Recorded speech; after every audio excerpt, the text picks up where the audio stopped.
Welcome to the 37%. This is a show that invites people to reflect on a significant career, leadership, or life decision. My name's Áine Maguire. And my name is Susy Kenefick. On our show, we ask our guests about what led to a decision, why they made it, how it was made, and what happened next. Hello, and welcome to the first episode of the 37%. Hi, Áine. How are you? I'm great. I'm really looking forward to getting going on this podcast series we're doing. Yeah. So, Áine, before we explain to our listeners what the concept of the 37% is all about, maybe you could just talk to us a little bit about yourself and what you do. Oh, this sounds like an interview question. So my name's Áine Maguire and I am a business owner. I own Persuasion, which is an organisation consulting firm. My own work, I would describe myself as a sort of strategic advisor and an executive coach. And my work tends to be with leaders and their teams around organisations and achieving what they want to achieve from a strategic point of view. And as you know, we are both coaches. So a good bit of my work is in the area of team and executive coaching. Susy, will you do the same? I can indeed. Well, I have what might be termed somewhat of a multi-hyphenate or a portfolio career. I have a background in law, and in addition to my day job, I'm also an executive coach. And I would say that my journey towards coaching came about as a result of recognising some of the issues that there are in modern organisations and workplaces today. And from that recognition that there are a lot of people who are disenfranchised and disengaged by the work that they do. So when it comes to the coaching work that I do really feel quite passionate about, I work with clients to help them figure out what it is that they can do work-wise that would engage them and that would motivate them, and to help them figure out who they are. So particularly with young professionals, for example, to guide them towards the career that's right for them and to take them out of situations where they are feeling disengaged and just, bored and fed up with their lives and their jobs. Okay, well, it sounds like we both have a lot in common in terms of thinking about decision making. Maybe we could start by talking about some significant decisions that you've made lately. Oh my goodness, significant decisions. Well, I think the decisions that I've made, I'm not sure they're ones that I really wanted to make, but I suppose I've made some recent decisions about the work I'm doing. And that has had consequences. So projects that I'm doing and what it means I can't do. And I think that in this series, we're going to see a lot of that, that it's not the decisions you make, it's what you leave behind. I think sometimes that's quite important.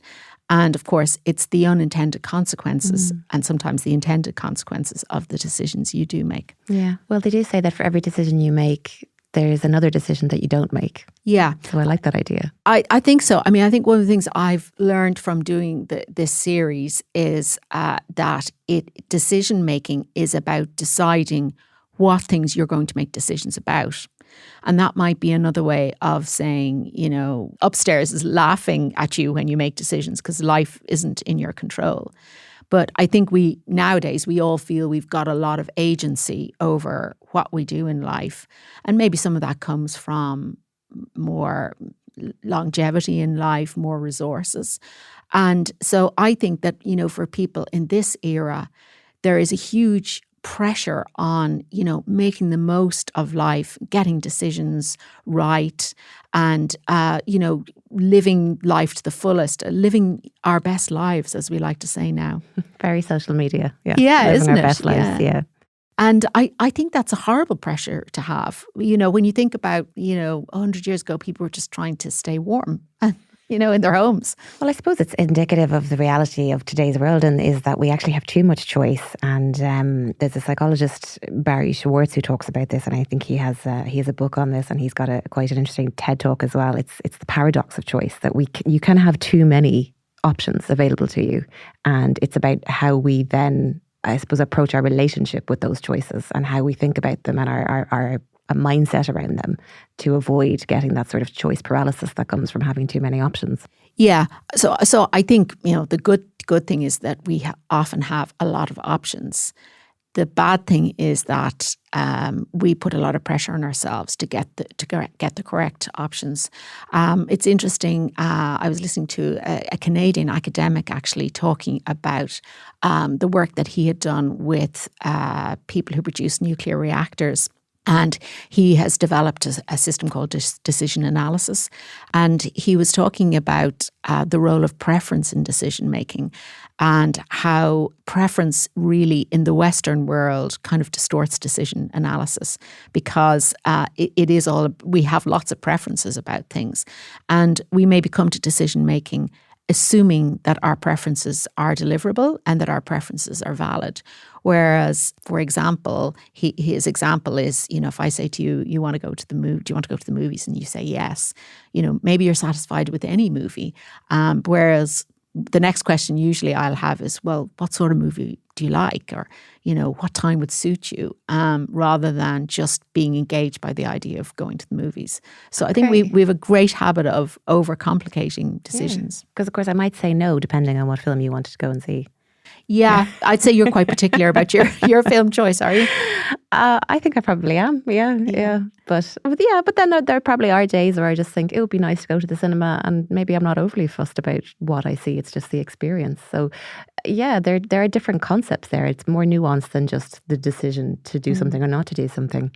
Well, what sort of decisions have you been making recently? Anything interesting? Nothing as highbrow as your kind of career-oriented decisions. The only decision that springs to mind that I made recently that I really grappled with for some unknown reason was the decision to go on holiday for a few days. Oh. And I think it was just at the time the opportunity presented itself to me. I was very busy and I had a lot of different things going on. And I had a little bit of choice paralysis about it. I just couldn't quite get my head around it. And then ultimately the decision to do it was quite spontaneous and spur of the moment. And I just got online and booked it. So wow, yeah, I'm delighted I did now. There are no regrets. And have you been? Not yet. No. But so I often think the decisions about holidays are the best part, because you have it to look forward to. They're also no-brainers. I think I would go back and reflect on that and say anyone thinking about going on a holiday, the answer should always be yes. I agree. Yeah. That's never a bad decision. Yes. Okay. Well, I think it would be useful at this stage, and we have talked a little bit about having lots of options, and I think that really does feed into the whole concept of this podcast, which, as we said, it's the 37%, and it's based on this concept. It's a mathematical concept, the 37%. And Áine, you might explain to our listeners, maybe just in simplistic terms, what that means.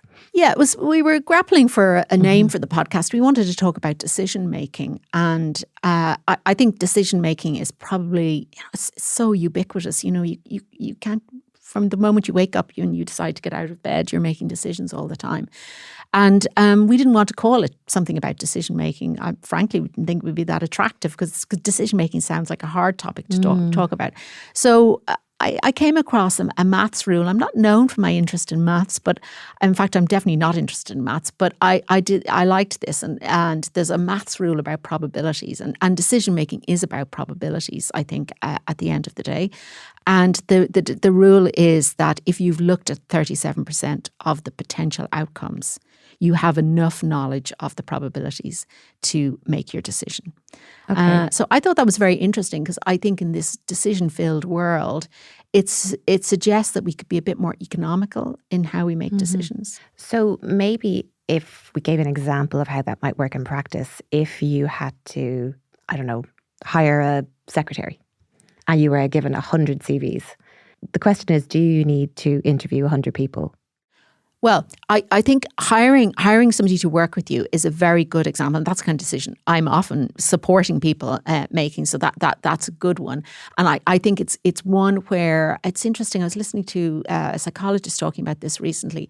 How people will often say, so when you're hiring, for example, if you're hiring someone to be a PA, you probably have 5 or 6 shortlisted people, all of whom are equally capable of doing the role. Which one do you pick? And often people will interview all the people and say, yeah, they're all capable of doing the job. However, my gut feeling is candidate 3, or gut feeling starts to come into it when everybody is equally capable, and as they usually are. And there's a lot of data to suggest your gut is not as reliable as you think it is. And yet we often use it. And one of our guests in our podcast series, Dr. Sabina Brennan, is going to talk about that. And what she talks about as a neuroscientist, I think, is very interesting, that when you feel your gut, it's often actually your unconscious biases talking to you. And unconscious bias in a selection decision is completely inappropriate. But I think that we're often influenced unconsciously by things that are deep-rooted in us, not necessarily biases about race or things like that, but all kinds of biases that we carry throughout life. So I think one of the reasons why we wanted to talk about decision making was awareness, and being aware of the decisions you make and why you're making those decisions and why it is that you find yourself thinking about this decision context that you've told yourself you have. Yeah. Now, I'm not sure I 100% agree with Dr. Brennan on this idea that your gut instinct is maybe going to mislead you, because I think gut instinct is really, really important. But I think on a fundamental level, what the 37% concept really means is that you do need to do some level of data collection. You can't just start off with a gut instinct and make a decision on that basis. I think we need to really look at all the possibilities and look at the options open to us. But I think what the rule maybe does suggest is we don't need to do quite as much data collection and analysis as we think we do. So a very shorthand way of describing it might be to say that if you have a number of options available to you, you really just need to look at 37% of them to get enough of a data sample. And within that sample, you probably know enough about what it is that you're looking for. Yeah, well, going back to 37%, which I think is relevant here, one of the things that I noticed when I was doing a bit of research around it was it's used a lot in online dating. Yes, that's right. And dating coaches talk about that if you've looked at 37% of the available pool of whichever type of person you're looking to date, what they say is not that you've seen them all, so that's all there is, but it's you know enough about what works for you to then make a decision about what sort of person you want to date or who you want to date. And I thought that was very interesting. So I think that's a good way of showing the economy of using rules like the 37% to help you with decision making. Well, I think it says something as well. I mean, I think that certainly in the context of online dating, once you've seen 37%, you've most definitely seen enough.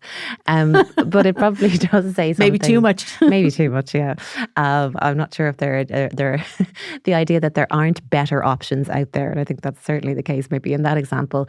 But it probably says something as well about two different types of decision makers that we might encounter. We do see this in our coaching work, and you see this every day, even with your friends and your family.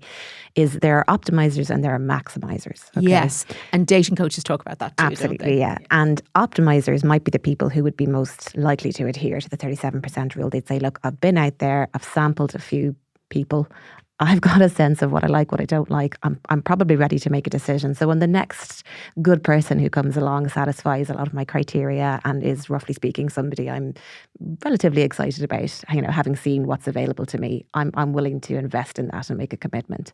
But maximizers are different. Maximizers are the ones who maybe we might call them romantic if we're talking about the dating environment. That they're kind of always thinking there's something better out there for me, and I think it's really important when you are approaching your own decision making in life to know, as you say, and awareness is key, is to know whether you're a maximizer or an optimizer.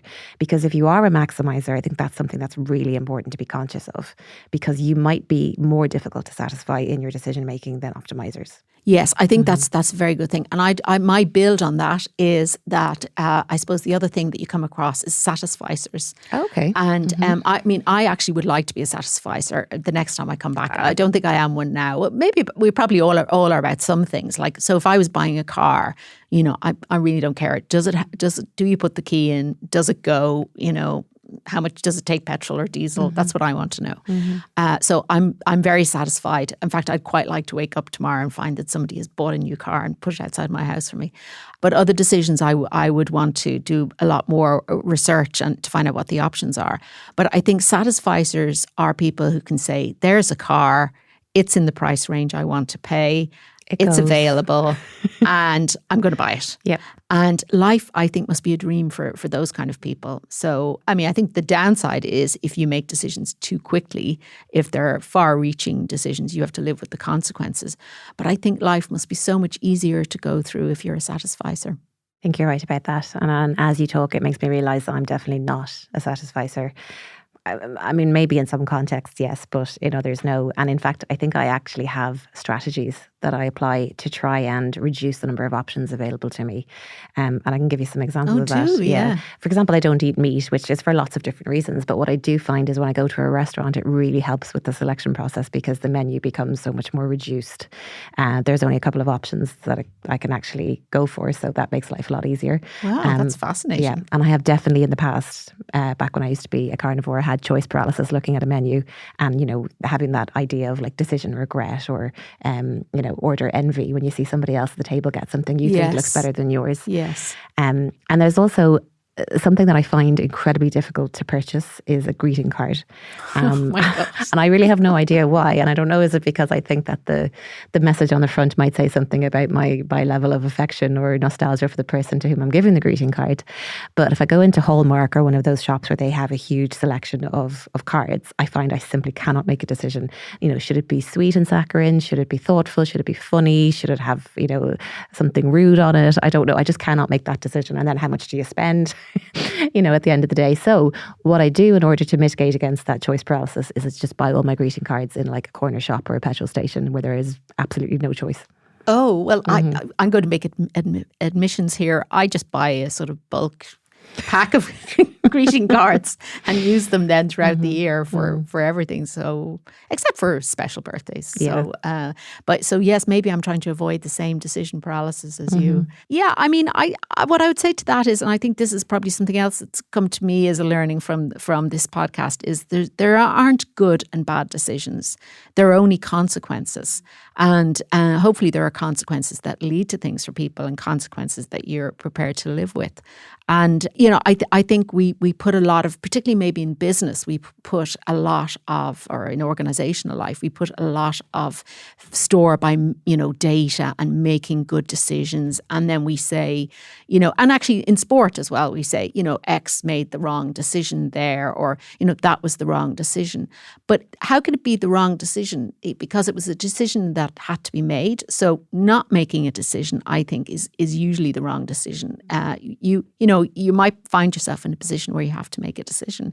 And it's about how it looked to you at the time and what the available insights were to you at the time. So, you know, it's not necessarily, I'm not sure there are good and bad decisions. I think there are, as we're talking about that now, there are processes or what we now call hacks for making decisions. And what I think is interesting in the people we meet in this series is the different styles that they have, the different ways they have making decisions and how those decisions worked out for them. And I think there's definitely a lot of learning in that for all of us. Yeah. And I think we would see that a lot in our coaching work as well with clients. Because oftentimes somebody will come to you saying, I've got this decision I'm contemplating making and I don't know what the right answer is. And as you say, sometimes a lot of the time it's about moving them away from this idea that it's right or it's wrong, because ultimately none of us have a crystal ball and none of us know what the outcome of any decision is going to be. We can only do what we can do with the information available to us. So it's often more so about, and I think we see this with the guests that we talk to on the podcast, it's more about, you know, and this is what coaching is fundamentally about, is helping that person learn more about themselves, because really the only right decision is the one that feels authentic to you and is the one that is driven by your sense of your own values, your understanding of what's important to you, you know, you feeling as though you're making the decision that is right for you relative to what you know about yourself and relative to your awareness around, you know, what's going to make you happy, what's going to interest you, what's going to motivate you ultimately. And that's, I think, far more important than this idea that you can just crunch all the numbers and all the data and get something right or wrong, because there's a lot of fear in decision making. And I think it's not just the fear around making the decision, but oftentimes, as you say, it's the fear about getting the decision wrong. And sometimes really there aren't any consequences to that other than, okay, well, maybe I have to make another set of decisions now. Yeah, I mean, I think that's true. And I think that's probably brings coaching into the discussion in the sense that coaching is all about helping people to clarify what are the things they are going to think about. Well, of the many things they could think about, from what kind of greeting card to buy to what I want to do with the rest of my life and all the many decisions in between. The point about coaching is that people come out usually with a sense of these are the things that are going on for me that I really want to focus on or that I need to focus on. So I think that coaching and decision making are highly related, because what you might get from working with a coach is a clarity about what are things you should think about or you want to think about that might not be, accessible to you, might not be easy to think about, or maybe just sort of bubbling beneath the surface amid all the myriad of decisions from, what you want to eat in a restaurant to what you want to wear tomorrow, etc., that kind of cloud up our everyday focus. So for me, coaching is about clarifying the thinking, but also helping people to focus on the things that really matter to them, things they really want to think about. Mm-hmm. But maybe just finally, before we wrap up, I was wondering, was there anything in particular that you think you learned about decision making from our guests? Maybe how factors like gender apply, for example, or age. I mean, we looked a lot at those kind of demographic factors, but yeah, any reflections on that from you? Yeah, two things. One, I think it's clear to me that as you know more about yourself, you're better placed to make braver decisions, but that they're more considered. And then on the gender piece, I did want to talk about that, because I think gender and decision making is a whole topic. Maybe we'd do a podcast about that separately. But I think particularly in business, there's more risk for women making decisions. And so as a result of it, you tend to see a more analytical style, where you see, particularly in business, women leaders getting a lot of information, and also a more community collaborative style, where there's more tendency to make decisions that suit everybody, that fit everybody's needs, or that are more collaboratively made. And I think they're amazing traits, and they contribute so much both in organizational life and in personal life. To be more collaborative around decision making is what gives organizations energy. But often there's a price to be paid for that in terms of the perception, because I think as a society we have a perception that decision making is firm and swift and hard. And I think when you listen to how people make really important decisions about their lives, you realize that's not the case, that good decisions are iterated rather than executed. So that's my final thought. Yeah, no, I think you've touched on something there with gender, and I don't want to be accused of making massive generalizations, but certainly from what we heard from people, perhaps you could say that maybe when it came to women making decisions, there was a bit more fear, a bit more trepidation, a bit more consideration around all of it, trying to make sure that they were pleasing all the different stakeholders maybe that they had to consider in the context of that decision. And perhaps with men, it is a little bit more decisive, and maybe that comes from what you referred to earlier, is the confidence piece as well. Maybe there's more confidence there, or maybe it just comes back to the gender stereotype of feeling the need to be perceived as being decisive and emphatic when it comes to something, whereas women, they tend to be the caretakers, and they like to take lots of different things into account. But I think maybe in conclusion to all of that, what I would say is important is, irrespective of your gender, because as we know that there are generalizations there, it's important to be aware of what your decision-making style is. And again, that comes down to your values, your sense of self, who you are and how you operate. And when it comes to making big decisions, knowing what your decision-making style, I think, is really critical. It's to know what that is and to know how that influences how you make your choices. Great. Well, thanks so much for that. Thank you. Thank you for listening to the 37%. If you want to know more about us, what we do, and how we might be able to help you with a key decision you're considering, check out our website at www.persuasion.ie.